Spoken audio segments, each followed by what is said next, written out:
joining us as you find your seats. Have some good breakfast and coffee. We thank you today for coming to the Business Society lecture series from the School of Business and Economics. Each academic year, the School of Business and Economics brings a noted author or thought leader to Central Wisconsin. This year's event is reaching our largest audience ever, in large part due to the help of our wonderful sponsors. Thank you to the Tommy G. Thompson Center on Public Leadership from UW-Madison, which funds speaker events across the state to promote local discussions of leadership and policy-making solutions in Wisconsin and beyond. It is with the Thompson Center support that we are able to live stream today's event, connecting us with alumni and other friends and supporters beyond Central Wisconsin.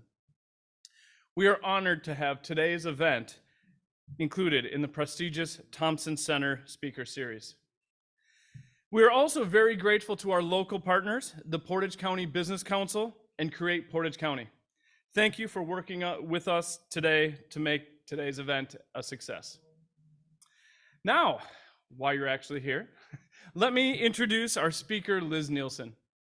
Liz is Associate Director of the Agile Strategy Lab at the University of North Alabama, Director of Operations of the Strategic Doing Institute, and co-author of the award-winning 2019 book, Strategic Doing: 10 Skills for Agile Leadership. Liz has earned a BA in History from Stanford University and an MBA from the College of Business at Northeastern University, and is currently pursuing a PhD in Organizational Leadership from Eastern University. Liz has led STEM initiatives at local, regional, and state levels. Her nonprofit experience includes program design and management, fundraising, and operations. She has authored a number of research articles as well as publications on building community vitality. Strategic Doing has gained praise from all sorts of change agents, including the world-famous musician Yo-Yo Ma, who writes in the introduction to Strategic Doing, "I've been waiting for this book all of my life. Strategic Doing is a way of thinking and acting that makes collaboration take place at the necessary speed for social good." The Strategic Doing co-authors have done more than just written an important book. They have established the Strategic Doing Institute, which aims to direct the potential of collaborative action towards unleashing change within our organizations, our communities, and our society. To begin that change, Liz regularly teaches innovation and collaboration to many university, business, and community groups. Liz's talk today is entitled Leadership for Flourishing Communities. She will be explaining how communities can use tools of strategic doing to activate business and civic leadership and set the stage for future cross-community collaboration. Please help me welcome Liz Nilsen.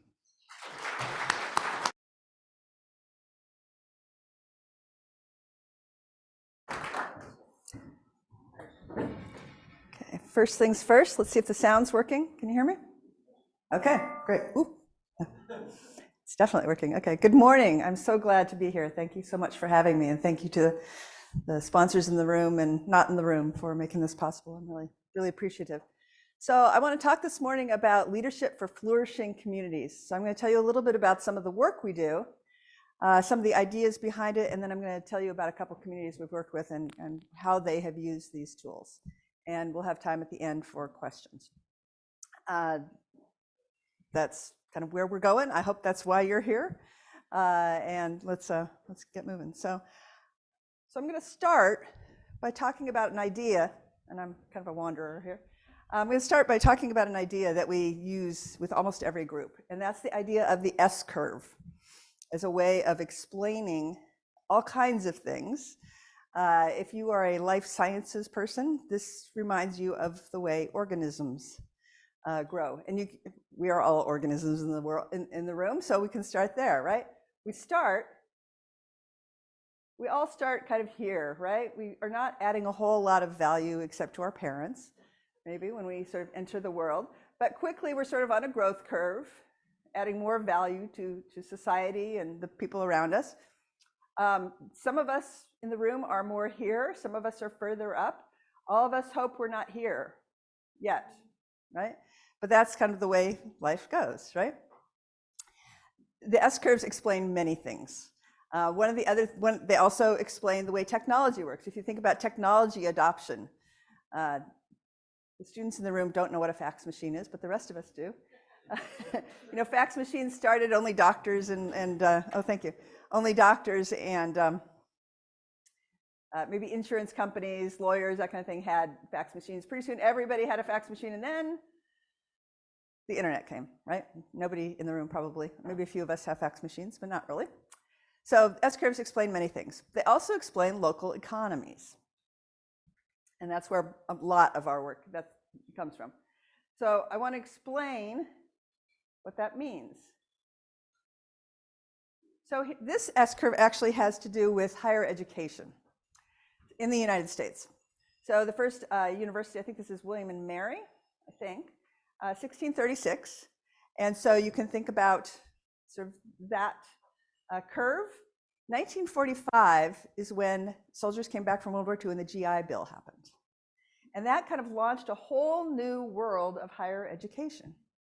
So there's really two S-curves. There's one kind of after the other. 1990, does anybody know what 1990 marks? Beginning of online education. And that was a big change for higher education.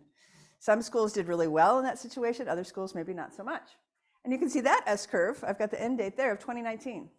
What's 2019? COVID, exactly. Enormous change for higher education. And we're not exactly sure when this curve, is it back to normal? I think most of us would say probably not exactly. A lot of schools are experimenting with hybrid, giving students the option of whether or not they're in person in a classroom or not. So we're not exactly sure what this curve looks like, but what we do know is that there is another one coming. We just don't know when and what it's going to look like. And that's the nature of S-curves.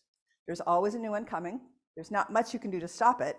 The best you can do is to be ready to respond to it in ways that are agile. So that's why our group's called the Agile Strategy Lab.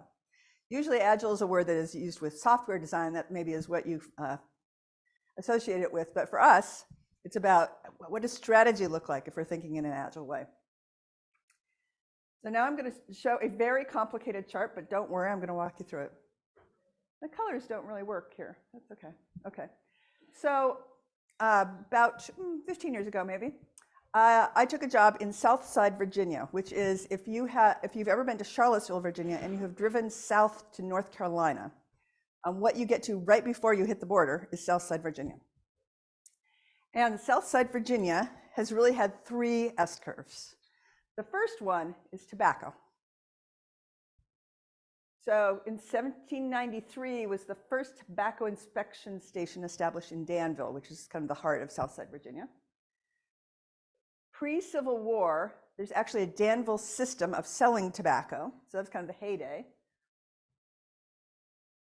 The 1960 was the high point of adult consumption of cigarettes. It was right before the Surgeon General released a report on how bad it was for us.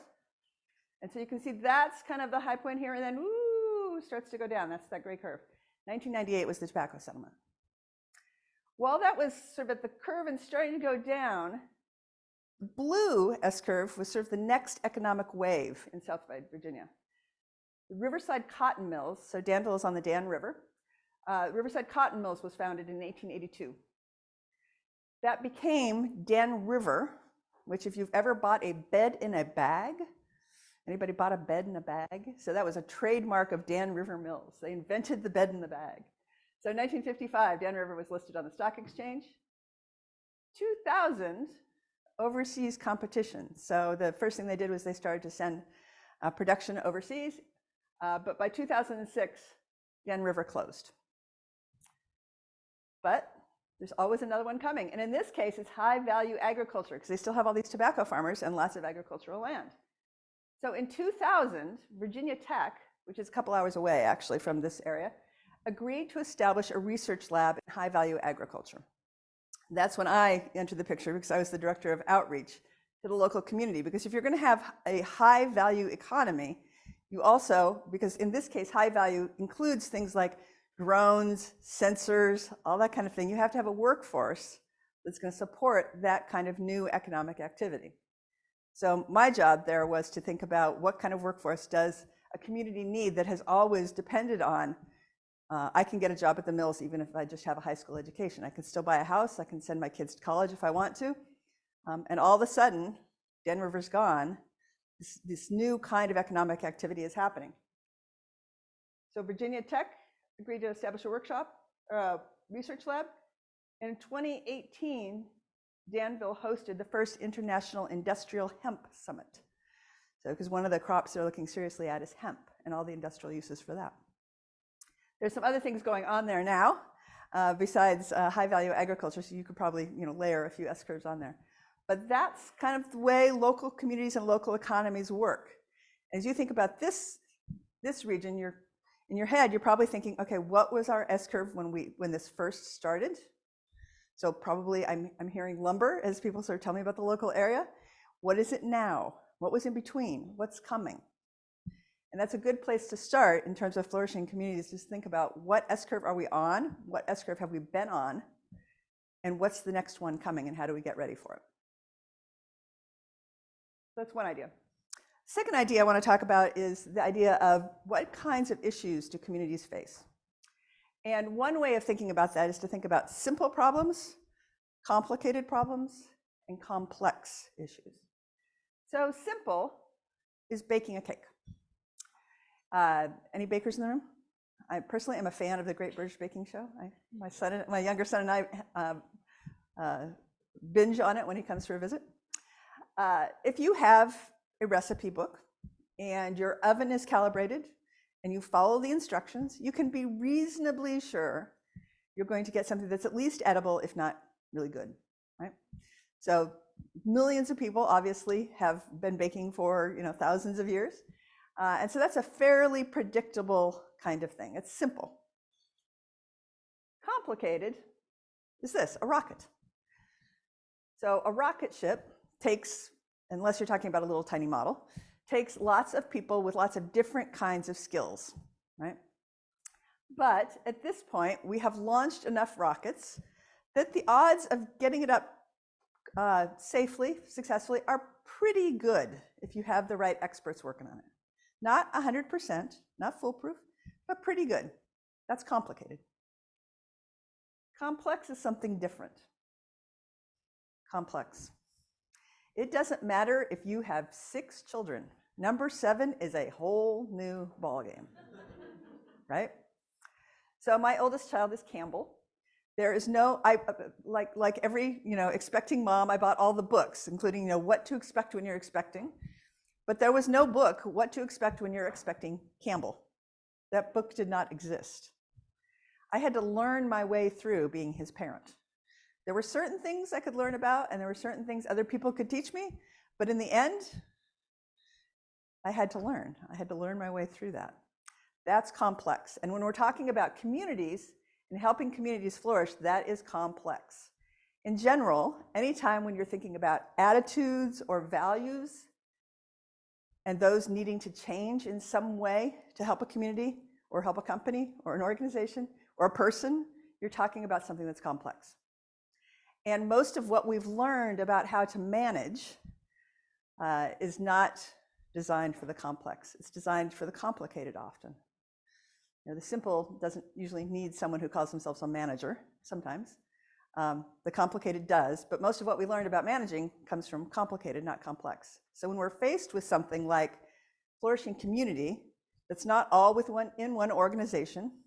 There's no one organization here that's going to help this region flourish or continue to flourish. It's going to take people from lots of different organizations, and we don't so much have the tools for that.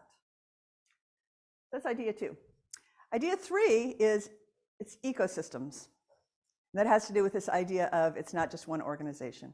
It's an ecosystem that has to come together and think about what does it mean for this community to flourish.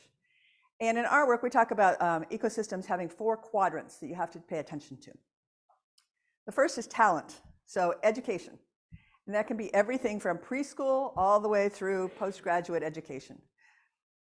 Community college, trade schools, K-12, the whole thing. What does it mean to have the people with the skills that we're going to need in our community? So that's the first quadrant. The second quadrant is how do you turn that talent into something that produces value? So innovation and entrepreneurship. That's not so much like startups necessarily. It's also having people think in an entrepreneurial way about how do I identify opportunities and then pursue them. But it does include entrepreneurship. So incubators. Create is one of the sponsors today. They're kind of in this business of helping new ventures take flight. So all those kinds of activities belong in that second quadrant. But a community that just has lots of that, so maybe they take care of talent and they take care of having ways to help people learn to innovate, they quickly come up against something else, and that is you have to have places that people want to live in, want to raise their families in. So places, having quality places for people just to hang out. But that also includes things like housing, public amenities, parks. You have amazing parks here. Congratulations. But regions need to think about what are the quality places that are going to keep those innovators here. And then the fourth one is one that often gets overlooked, but is really critical. And it's narrative. What are the stories we're telling ourselves about who we are and that we're telling the outside world about who we are? Is the story we're telling looking back in the rearview mirror, or is it looking forward about where we want to be and where we're committed to going? And that one's the last one that has to be in place for a community to really flourish. So those are kind of the four things that when we're working with communities, we're having conversations about. Do you have some kind of activity going on in each of these? And can you identify which one you need the most work in? What's in the middle, what's in the center of that is the piece that we specifically work on. And that is collaboration. Because somehow, you can see those four quadrants, it's usually different organizations that are working on those. The talent one tends to be the school system, colleges, that kind of thing. Innovation tends to be people who work on entrepreneurship. Narrative, often, it's a chamber of commerce or a group like that kind of takes charge of that one. So somehow you have to get all those pieces working in sync, and that has to do with collaboration. Collaboration is one of those words that is like, it's my candidate for one of the most misused and overused business terms. There's a new one every year, but that one has been in the list for a long time, right? So collaboration. And much of what we call collaboration isn't. Much of what we call collaboration is we met each other at a conference, and we used to say they're in each other's Rolodexes, but you students are like, what is a Rolodex? Thank you. So, they're contacts maybe in our Outlook. We call that collaboration. Or maybe if we're from a nonprofit, we went and got a grant together and we split the money, and we called that collaboration. Collaboration is really co-creating something new together that didn't exist before. That's our definition of collaboration. And for collaboration to happen, there's two sort of conditions that have to go along with that. The first is that turf, people being defensive about their own resources and their own status, or their organization's resources and organization status, turf has to go down. I don't know about you, but I've been in plenty of meetings where there are some people there who are there just to kind of keep an eye on everybody else, right? And make sure that nobody takes kind of what they view as theirs. That kind of behavior, if you're going to have collaboration, you have to figure out how to deal with that kind of behavior and help it to go down. And it doesn't so much work to just say, stop that, right? That's not a very effective way to get it to reduce. You have to have other ways to do that. The second condition, and it goes along with it, is that trust has to go up. People in a group have to trust each other. And that is hard. So trust, that almost gets into the top 10 of other words that get misused, I would say. Trust is not built by, thank goodness, going on ropes courses together. I would be in big trouble if that was what it was about. It's also not about, although this can be a good start, it's not about signing a document together. That can be a good start, but that's not actually trust. Trust for us is about people being able to make commitments to each other and keep them, and trust that the other people are also going to keep them. the amazing thing about trust is that those commitments can be very small. We call them micro commitments.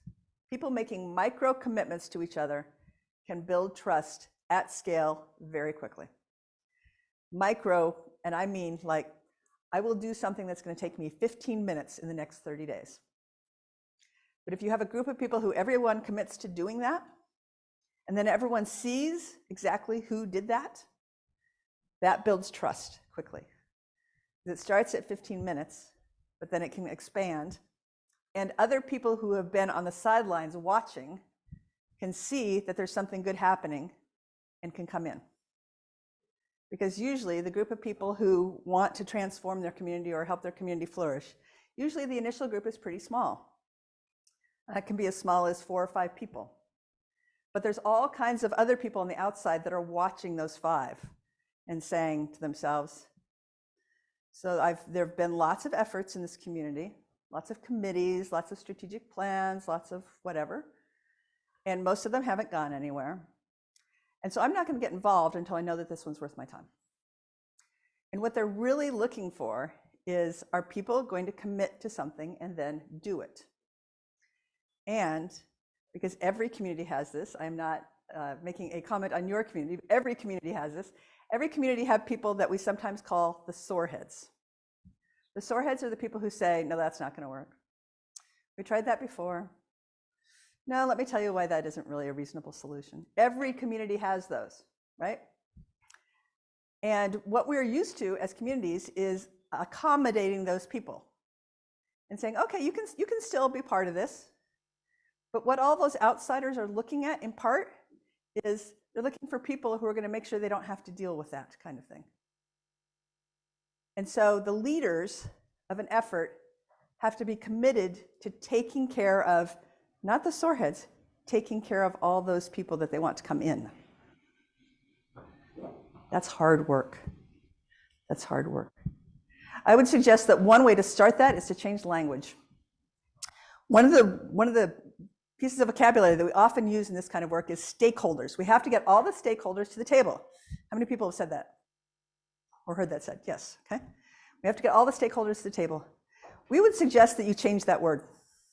Because if you think about that word, what you're saying is, I have my stake, and I'm going to take care of my stake. I'm going to make sure my stake is good. And that just kind of reinforces a certain mindset that you don't want. Think about replacing that word with shareholders. Who is willing to invest in something new? That's who we want to have be part of the conversation, not the people who are going to protect. It's the people who are going to invest together in something new.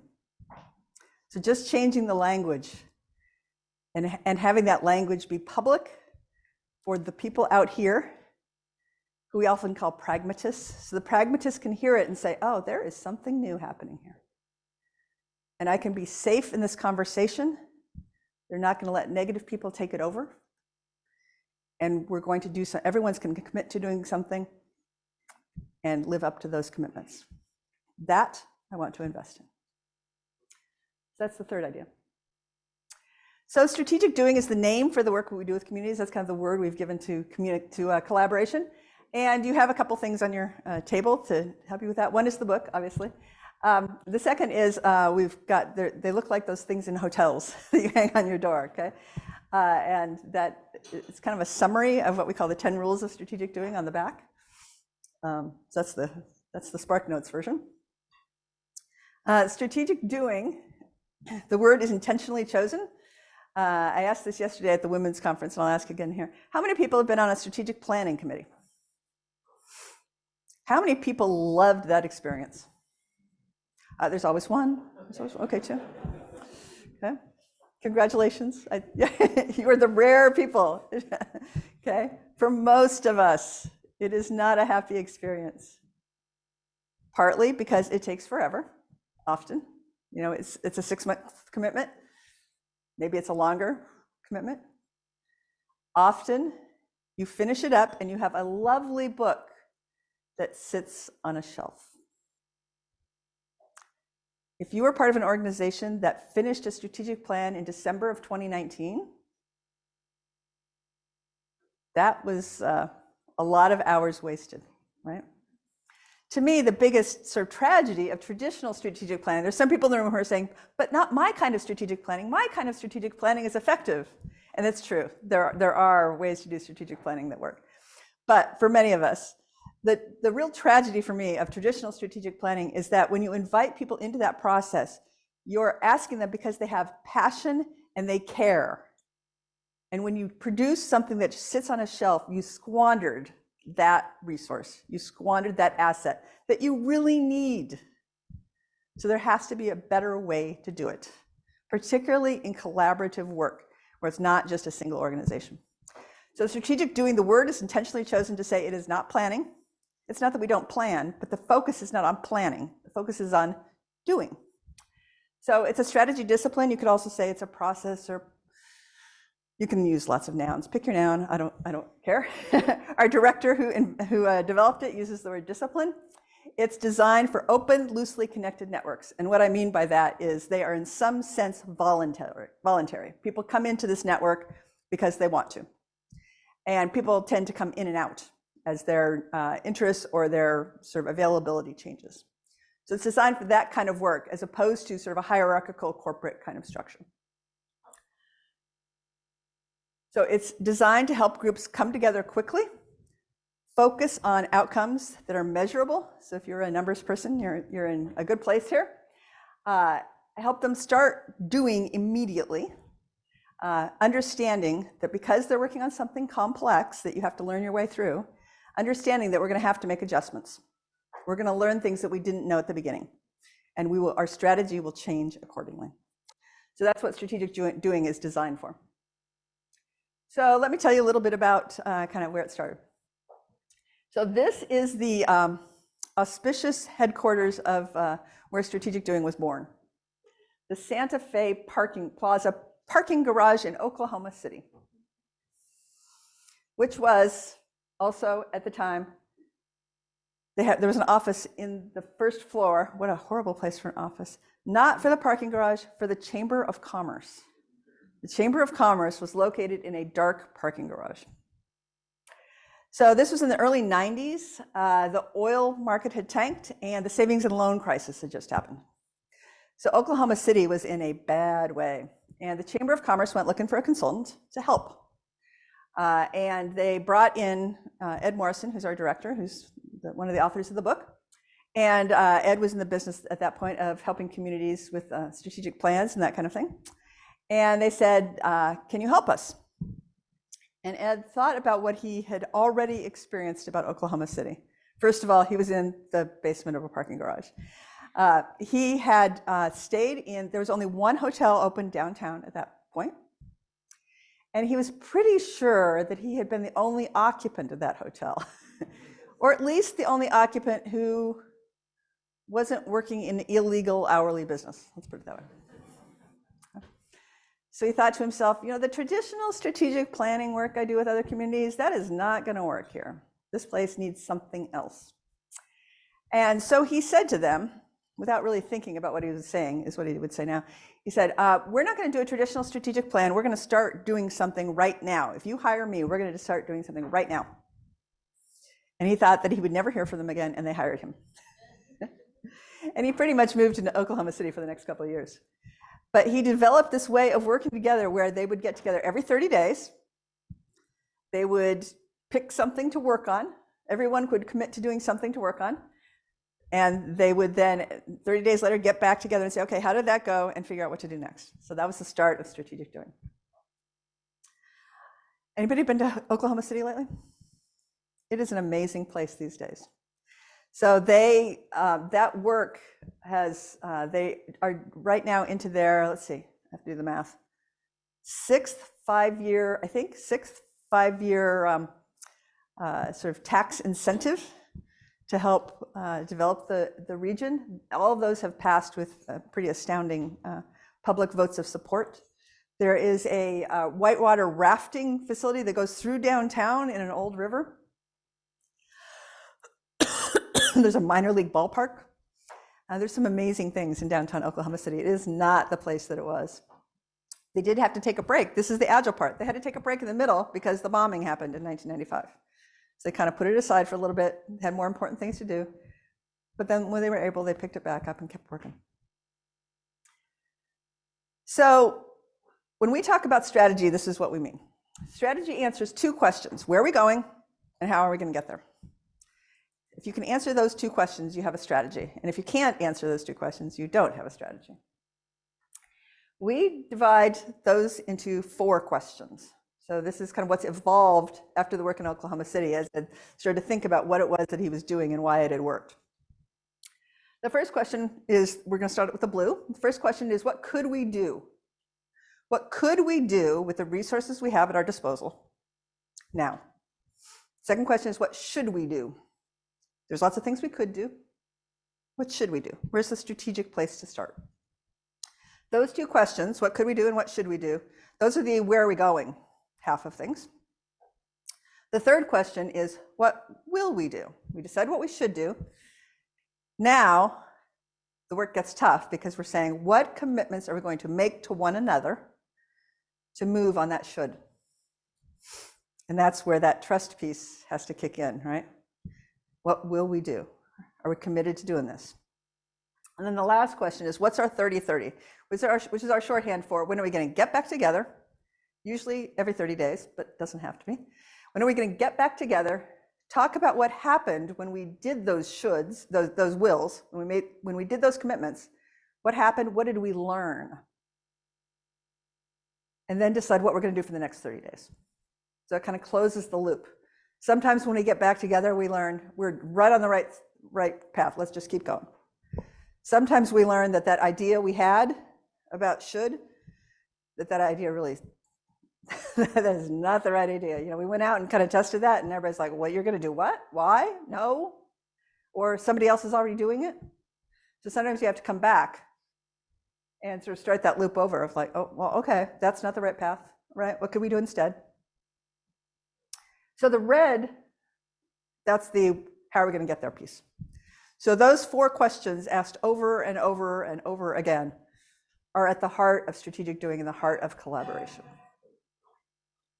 Yeah. So strategic doing, kind of when it really happens, let me tell you a little bit about what it looks like. So this is a picture of a strategic doing session. So this is what it looks like usually. So it doesn't look that unlike this room, except that we've got people doing things here. Not just listening to somebody talk at them, right? I'd much rather be doing. So a strategic doing workshop is usually about 3 hours. It's usually at tables of 6 to 8, and there's a trained table guide at each table. Each table identifies opportunities using the resources that they have, picks one to focus on, creates some kind of pathfinder project. In the book, it's called a starting project, some kind of short-term project to sort of test out that idea and see if it really has legs.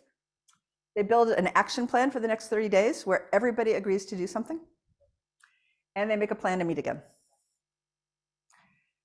Let me stress that last one. Everyone leaves with an action item. There are absolutely no observers in strategic doing. The only exception we ever make is the press. Everybody else, if they come in, they say, oh, we just want to watch. Like, nope, sit down at a table. You're committing to doing something. If you don't want to do that, I'm sure you have better things to do with your time. Have a great day. So everyone, you tell them up front, if you're coming, you're going to get an assignment. You're going to pick an assignment. We don't assign work. We say, what can you do to help? What kind of micro commitment can you make? But everyone gets an assignment. That's hard work. So a lot of the work I do is with universities. And one of the first groups I worked with, I worked with 50 schools that all had teams in universities. And some of those teams had, the teams were sort of administrators and faculty and sometimes grad students. And I had one team that had the dean there, which is kind of an interesting dynamic. And there's a point in the process where you go around the table and say to each person, what can you do with no more than 1 hour of your time in the next 30 days to help us move towards this? And they kind of went around the table and everybody said what they could do, and they got to the dean. The dean said, oh no, I'm just too busy. I'm too busy being a dean. That was a really critical moment for that team, because everybody at the table is like, okay, do people get special treatment in this group or not? Everybody was watching. The table guide had the courage to say, then why are you here? Everyone in higher ed always wants to know if they had tenure. And I don't know the answer to that question. But they had the courage to say, then why are you here? The great part of the story is that because this is at the end of the 3 hours, right? And trust gets built actually all through that 3 hours. And by that point, that table guide had done a good enough job building trust where everybody felt heard and everybody felt safe to give their opinions, that the dean said, you're right. I agreed to be here. Let's find something for me to do. The trust in that group went way up. Everybody's like, yep, everyone is in. Okay. And that group went on to do amazing things at their university. So everyone leaves. And the last bullet point, yes, all this happens in 3 hours. It's amazing. People will walk out and they'll go, wow, how did we get all that done? And it's because they had a disciplined way of having a conversation. Our director, Ed Morrison, likes to say that conversation is our oldest technology that we need to learn to master. In the last few years, we've gotten not so good at that, to be honest. Our ability to have good, fruitful, respectful conversations has gone way down. And we need to recapture that mastery of that oldest technology. Because it is possible to walk out of the room saying, that was a great meeting. And none of us have that experience very much, I dare say, right? So it happens in 3 hours. So that's what it looks like kind of in action. So let me tell you about a couple places we work. Anybody recognize this place who wasn't there yesterday and heard the answer? Anybody know what this is? Yeah, where is it? You were, okay. You know the answer. It's Texarkana. Texarkana is a very unique place. So this building in the middle is a federal courthouse. This side of the street is Texas. This side of the street is Arkansas. Like literally, Main Street is the dividing line between the two states. If you walk into the courthouse and you turn left, you're in Texas, and if you turn right, you're in Arkansas. So they have both state or district, whatever, they have both courts there. They have to collaborate on everything because they have two of everything. 2 states, 2 cities, 2 school districts, 2 community colleges, 2 state universities. They even have to have a conversation about how we're going to get the Main Street plowed. Okay? Because half of the Main Street is in Texas and half of it is in Arkansas. Everything has to be collaborative. And they've used strategic doing to have new, different kinds of conversations about what does that look like, and to stop always asking, well, are you in Texas or are you in Arkansas? They've kind of banned that question. People won't even ask, like I've gone there and said, so where do you live, Texas? They won't even answer. Like, no, I live in Texarkana. They're all in it together, and they've done some great work. One of the most recent things they've done is they've redone this area around the courthouse, and it's got some public spaces and public art and all kinds of other things. And they did that collaboratively. So that's one place we've done a lot of work. And Leadership Texarkana has sort of taken charge there. So their entire leadership program is designed around strategic doing teams that come up with projects to do to improve the community. So that's one place. So this is home to my university. So the Shoals of Alabama. If you're a music fan and you haven't seen the documentary Muscle Shoals, go find it on your Amazon Prime or Netflix. So Muscle Shoals traditionally is a music capital. So Aretha Franklin's comeback started in Muscle Shoals, Alabama. Muscle Shoals is actually the Shoals area is 4 cities. So Florence, I always have to think about this, Florence, Muscle Shoals, which is where the music is, Tuscumbia, which is the home of Helen Keller, and Sheffield, which I don't think has anything particularly notable, but is the fourth of the Quad cities. The University of North Alabama is in Florence. It's on the Tennessee River. It's beautiful. The university had a big problem. Wonderful school. I think it's the only school in the country that has an actual, their mascot is the Lions. They have an actual lion on campus in a American Zoo Association approved habitat. And their graduates were saying to them, we love this school. We've had a great experience, but we can't get a job here. We have to leave. That's true of a lot of communities, right? So in the Shoals, they put together a group of people. It's called Shoals Shift. And they're around building a tech and a creative sector that makes it possible for their best and brightest to stay. The great thing about Shoals Shift is if you go to the Shoals and you sort of hear about what Shoals Shift is doing, they have a website, you can look it up. You ask and you say, okay, so I want to know more about this. Who's in charge? You'll get one of two answers, either nobody or we all are. There is no official Shoals Shift Incorporated organization. There's no head, there's no team leader. It's a collaboration of people that have met together every 30 days for about 7 years. And they've designed pitch competitions. They've designed high school STEM coding academy kinds of things. They've done all kinds of things to help build a new way of thinking about themselves. That narrative is super important there. We're not looking back to when Aretha had her comeback, although that's a really important part of our history. We're looking forward to being a tech sector capital. So, but the sign of a successful collaboration there is there's no head to talk to.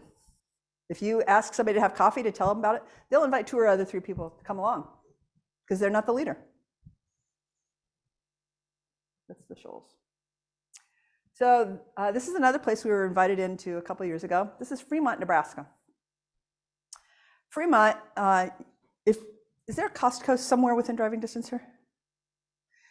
If you've ever bought a rotisserie chicken, it came from Fremont. Every rotisserie chicken in the United States comes from Fremont. They decided a few years ago they were going to build a new plant to have all the chickens come from there. There's lots of ethical issues about how they run their plant that I'm not going to get into. But when that announcement was made, the big problem they had was workforce. They did not have the workforce to do this. And if they had the workforce, they didn't have the housing. It's not too far from Omaha. So it was possible for them to sort of see how they were going to do that. But they called us because they said, we need help thinking about workforce. And it's not just workforce for the chicken farm, because what we're afraid is going to happen is Costco is going to pay more than the Home Health Care Association or the daycare centers. And so they could see it was going to have ripple effects in their entire economy and entire community that they needed to deal with. So they've used strategic doing to help think about those issues. And that has taken a collaborative to do that. That's not just an economic development agency problem. So if you'd like to know more about strategic doing, I have some suggestions. The first one is probably really obvious. You can read the book. If you're not a reader, if you're so inclined, there is an Audible version. And there is an ebook if you just don't like carrying a physical book around. So the book itself was the product of strategic doing. So we have a national advisory group that meets. We used to meet together in person 3 times a year. Right now it's still virtual. And we use the strategic doing collaborative process to think about what should we do to grow strategic doing itself. And we had a 3-hour workshop. Actually, it wasn't quite 3 hours, but we had a 3-hour workshop about what would it look like for strategic doing to be well known as a strategy discipline. And the should we do that came out of that was, well, we should write a book. And so 5 of us said, okay, let's write a book. And I will tell you honestly that my first reaction was, I don't want to write a book. Not because I didn't want to write a book, because I like writing, but because I was afraid I was going to hate my co-authors when we were done. I really was. But I like you people. I like working with you. I don't want to write a book together because then I'll hate you. But we actually used strategic doing to write the book. So we had writing retreats where we would all go and get a Airbnb at some sort of, we were all spread around the country. So we would find a sort of a central Airbnb where we each had our own room. And we would get up and have breakfast, and at 8 in the morning we would have 4 hours rather than 30-30s. Say, okay, what are we each going to do in the next 4 hours? And then we'd all get to work and we'd get together for lunch and say, okay, how did that go? Do we need to change our plan? Okay, what are we going to do for the next 4 hours? And we had 3 of those that each were, I think, 2.5 days. And we had a book written. I mean, we had editing to do, obviously, but we had a book written.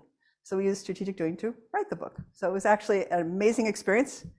And we're thinking about doing another one. We haven't quite gotten the energy to say, yes, we're doing that. And I don't know that all 5 of us are going to sign up, but we'll see. So that's one thing you can do. You can connect with us on social media. It's the agilestrategylab.org. There's also, and that's our sort of larger work. So we do other things other than strategic doing, but that's one of the things we do. Or there's a strategicdoing.net site. Strategic doing is all over the world at this point. We've trained almost 2,000 people. And you can learn more about just what our organization does with strategic doing on the website. You can attend a third Thursday, which is on Zoom. And it is, this is probably no surprise, on the third Thursday of each month. It's at noon Eastern, lasts 1 hour, and the topics vary. But practitioners of strategic doing attend and present those on various aspects of that. So last week, is that last week? I guess so. We had a session with someone from the University of Puerto Rico who talked about using strategic doing both in hurricane recovery. We did some work there after Maria in 2017, or continuing to work with them. And also about using strategic doing as a transformation kind of platform for the university. So, and this month, I can't remember what date that is, you can look at your calendar. We're going to be talking about what are the connections between strategic doing and indigenous ways of thinking. That's something a lot of people have been interested in, is the cross-cultural implications of strategic doing with lots of different cultures, but in this case, we're going to talk particularly about indigenous culture. And we're going to also, and we'll also probably have some time to kind of tell some good stories as part of kind of a Thanksgiving. Even if we're not going to call it Thanksgiving, I don't think we're still going to sort of do that, being thankful for the work we've been able to do together. So that's one thing you can do. And if you are on our website and you sign up to get mailings from us, we'll tell you when the next one is and give you the links and all that. It's open to anybody.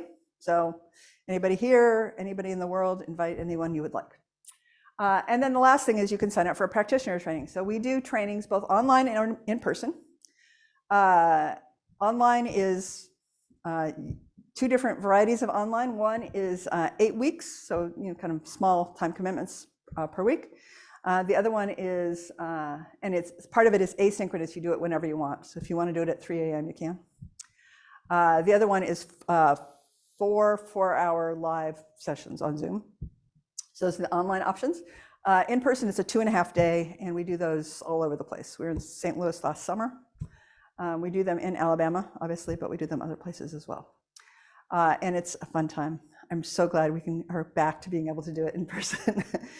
I have a colleague that's like, no, I'd be happy to do it online forever. No, I want to be with people. So that's, if you really want to dive deep, that's the way to kind of learn sort of how it works. That's what I'm happy to take questions either about work or about strategic doing itself or anything else you want to ask about. But here's some ways to learn more. You can connect with me on LinkedIn. So I told the students the other night, I say yes to every LinkedIn request unless you're part of like a multi-level marketing thing. But almost anybody else, I will say yes. And you can kind of follow what we do that way. You can email me. There's my email address. There's our website address. And the QR code takes you to our Contact Us page on our website, I think. Someone can confirm that. I think that's true.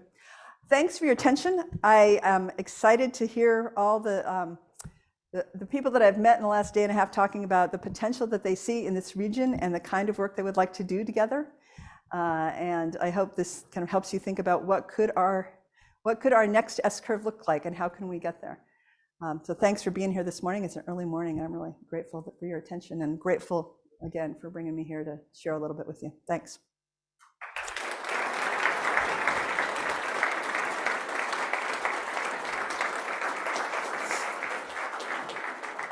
Questions? Yes, sir.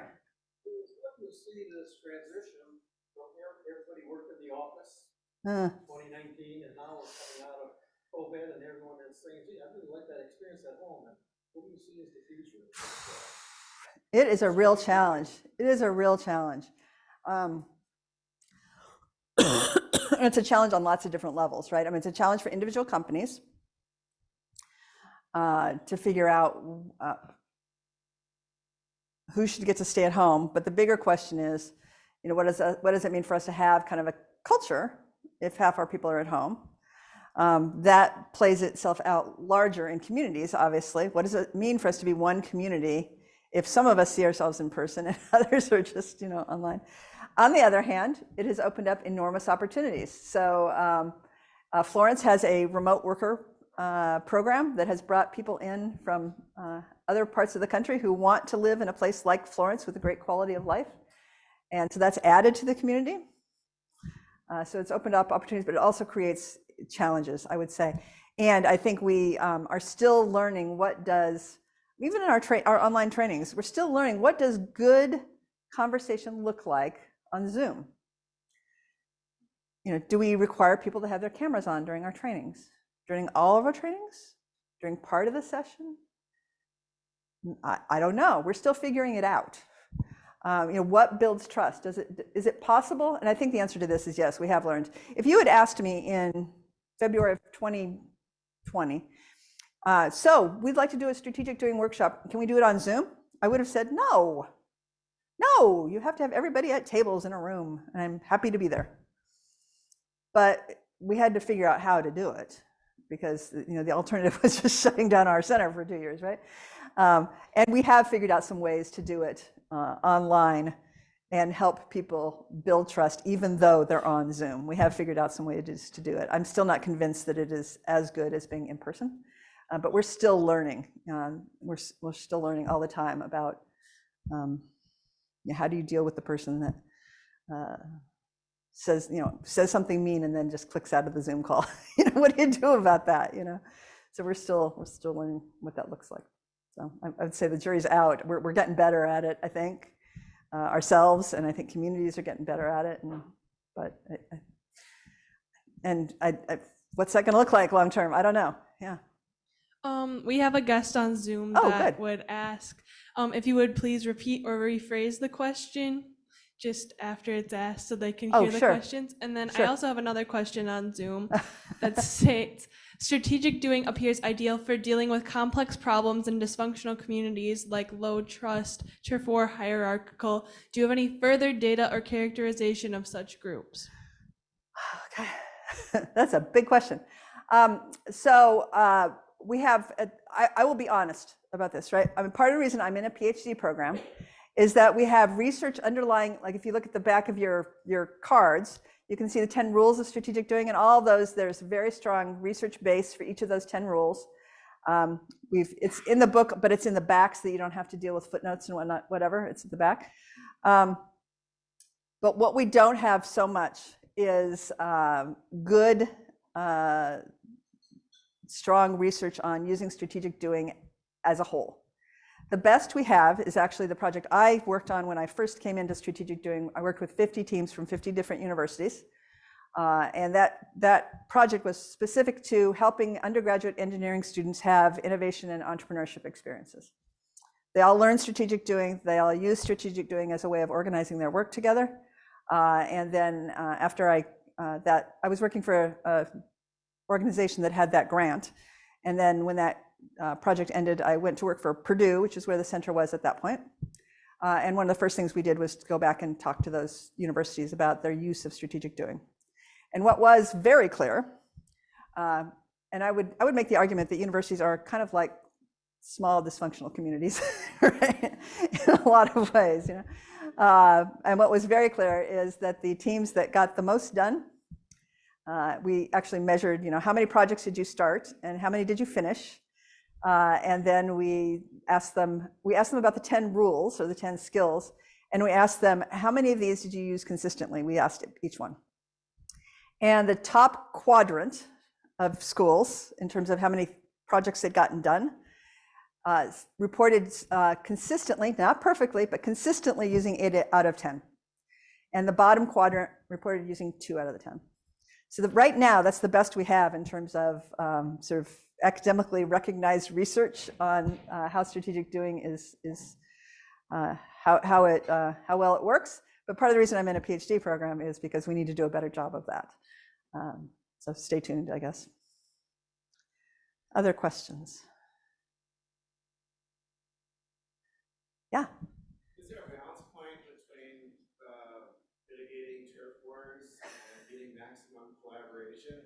Is there a balance point between maximizing collaboration and minimizing turf wars? Did I get it right? Okay. I think I'd say a couple things about that. One is that it is true, and and it is okay thing that everyone comes in with their own interests, right? I mean, that's okay. You know, when you invite a collaboration, people are coming. You ask them because they come with assets or resources that they can contribute. But in doing that, you're also recognizing that they have interests for their organization that they can't completely leave out the door. That's a good, I mean, in the end, that's a good thing, right? But the turf war, I would say, comes from what we call learned behavior. It's not innate. Learned behavior about not being able to have productive conversations, not being able to put that aside for a moment to think about the greater good. But learned behavior can be unlearned. That's the good news. Learned behavior can be unlearned. None of us emerge from the womb being jerks, right? We learn how to do that. But we can unlearn that. And the other thing about it is that I would say that most people in a group, when they sort of get into that posture of defensiveness and turf and being kind of jerky, they're doing it because they have kind of a past trauma experience with a group, right? They're doing it because they're afraid. There's an emotional piece there. And if we can understand that they're not doing it because they're bad people, they're doing it because they're afraid, because of some past history. And we can show them a different way of working together where you can have open conversations, you can have respect, you can have trust. You're not going to have to give away anything that you don't want to give away. That's one of the big rules in strategic doing. When we ask people to tell us what resources they have, nobody can force anybody to share anything, even if you know they have it. You know, if you know you're sitting next to someone who just inherited $1 million, you can't say, hey, Fred, you've got $1 million. Can't you put that in? Not okay. Fred gets to choose. So if you can give them that different way of working together, the barriers can come down and people can learn a different way of working together. There are occasionally people we have to say, you know what? This is not your jam. Why don't you find something else to do? Yeah. I have a question about your S-curves. Yeah. So when you do work on projects or getting a group or even in your training, yeah. talk to me. I want to learn a little bit more about the creation of those S-curves. Who provides that information? How important are they? And then how are they used for people training for that? Because everybody can have different opinions. Yeah. Right? Yeah. We do sometimes do training on them. Oh yeah, thanks. Thank you. S-curves and how do they get built in a group? Do you do training on them, and how are they used kind of in practice? Did I capture it? We do training on them sometimes. We had an online course for a while on this that right now is sort of on vacation, but it will come back at some point. It's mostly they're good as giving a group a shared vocabulary for where their community has been and where it is. You know, we can see, and you don't have to have too many points on it, and you can keep the points to what everybody agrees on, right? Everyone agrees that, you know, the height of the tobacco boom was right before the Surgeon General report. You know, no one, and that has nothing to do with really about whether or not tobacco is good or bad. It's just the reality is that was sort of the top of the boom, right? So usually it's pretty easy to build them in community because everyone can see it and everyone can agree.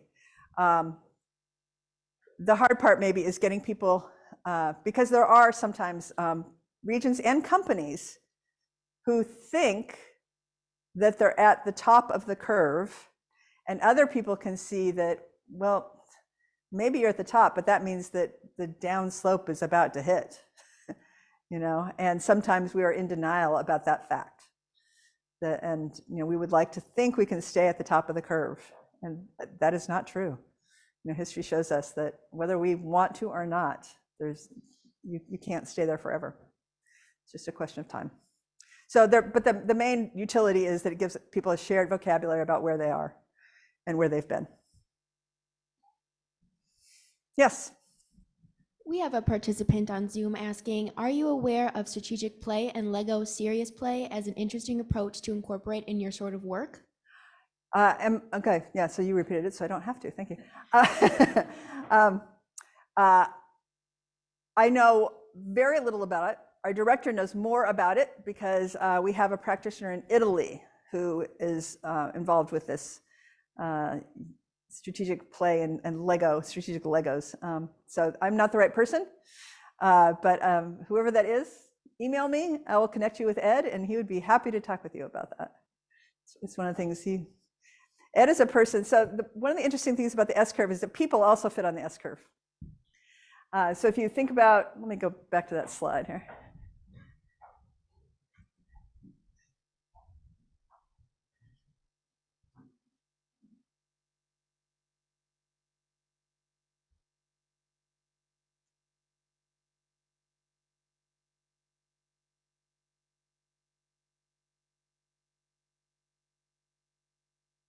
There we go. Okay. People also fit on this. Some people are really good at ideas. Really good at ideas. They churn out ideas like others of us are really good at like timelines and budgets and to-do lists and Gantt charts and all the rest of it. Some of us are kind of in between, right? So in our lab, and we call that cognitive diversity. And the research is pretty clear that cognitively diverse teams are better at complex work. And in our lab, we are very fortunate to have a balance. Ed, our director, he's down here. And there are days, I'm like, Ed, no more new ideas or new connections. No more. I cannot do any more. That's more about me than it is about him, because I have to recognize that is his job, right? That's what he's really good at. He cannot change that about himself. I'm more in the middle. So I'm like, give me a pilot and I'll figure out how to scale it up, or, give me an idea and I'll create a system around it. So that's me. Janice in our office, so she used to be in manufacturing and lean. She's an expert on lean. And as you can imagine, she's up here. Three of us work really well together. We also have to recognize that when we are frustrated with each other, it's usually because we're at different places on the curve. And the value that we bring is also the point of frustration. I mean, there are days when Ed is like, Janice, I don't care about the budget. I'm like, guess what? You need to care about the budget, Ed. It's what makes us a good team. You all probably know where you are in there. People usually know themselves pretty well. And you probably know where your coworkers are or your spouse. Yeah. Yeah. What happens if someone, whoever has to leave the team? Yeah.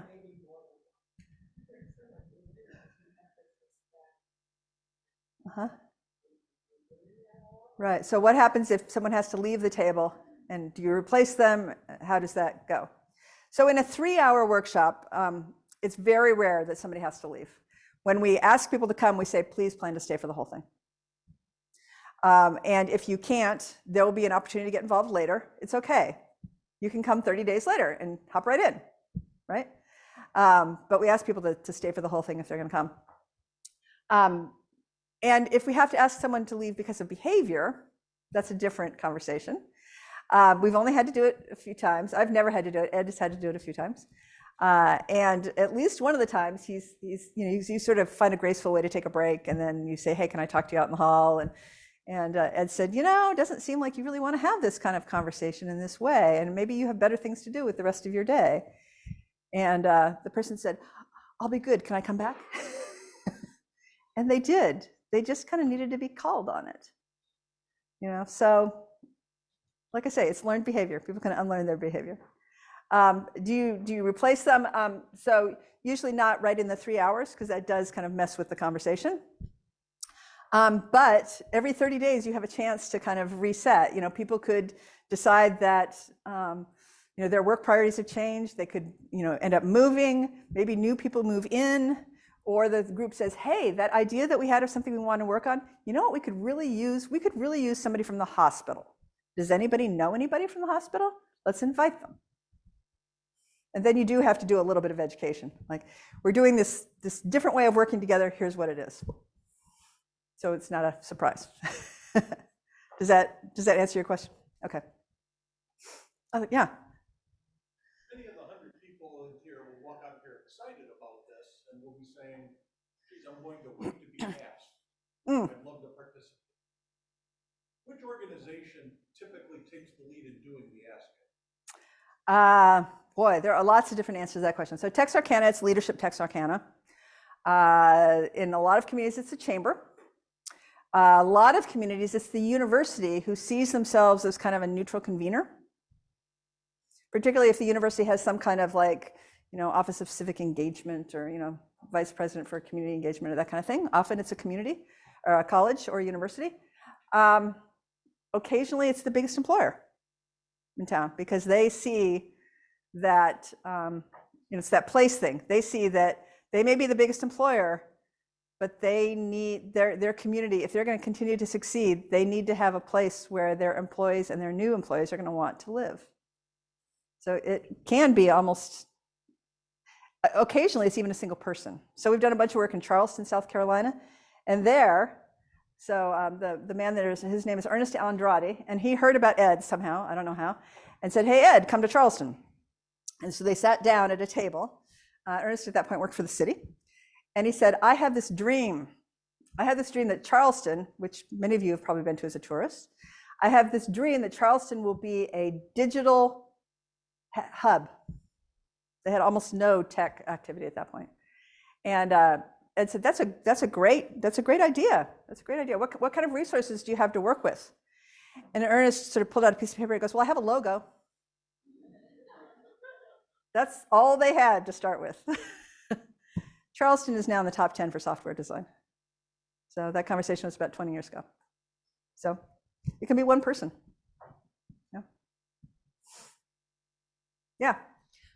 We have a question from a participant on Zoom. What is your advice about scaling up community projects? What is your advice about scaling up community projects? Yes. So this challenge has to do, you can kind of see how it works with one table, right? A little bit. And then the question is, how do you scale that up? The most important thing you have to be thinking about is, and we ask this before we come into a community, we say, who is your core team?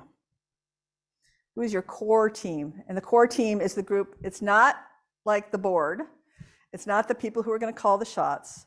It's the group that wants to take care of the network itself. So they're doing things like measuring impact, publicizing impact, training new people who come in, making sure that there aren't any groups that are working at sort of, they're working on the same thing and they really shouldn't be. Or they're working on things that are sort of opposed to each other, so they kind of keep track of all that kind of thing. So you really have to think at the beginning about, if you're going to do something that you think is going to end up big, you have to think about who's our core team from the very beginning, because you need to have that group to help scale. You can't do it if you just have 6 autonomous teams doing their own thing. You need to have some kind of coordination. And we help groups kind of get there, because you can scale it up, but you have to be mindful about how you do it. Other questions? We're not on time. I think we have time for one more question, maybe, if there is one, but if not, that's fine too. Again, thank you. Thank you for such great questions. Really appreciate it. And look forward to being in touch with you, with any of you that would like to do that and like to kind of take a step on the adventure. Thanks. You don't need that, right? Thanks.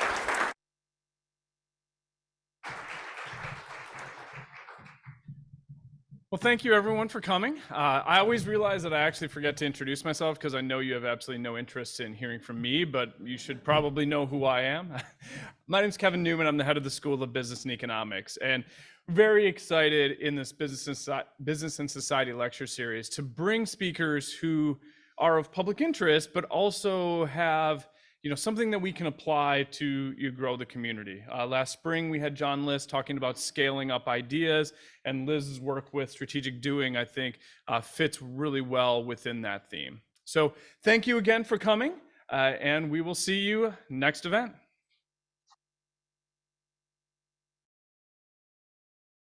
Two last announcements, I guess, as I remember. First, if you are a student here for Pro Events credit, make sure that you talk with the student event or the Pro Event interns on your way out. They'll be scanning cards. For those of you who are joining us for the smaller community session at 9:30, that will be held in the DUC, where we are now, Dreyfus University Center, room 223. So it's a little bit of a maze to get there, perhaps, but if you go down the steps, one flight by where the food court is and turn left and weave through there, you'll hit the Laird room, and it'll be in the opposite side of the Laird room. And I'm sure someone will be there to help us get there. Now that's it. Thank you all for coming.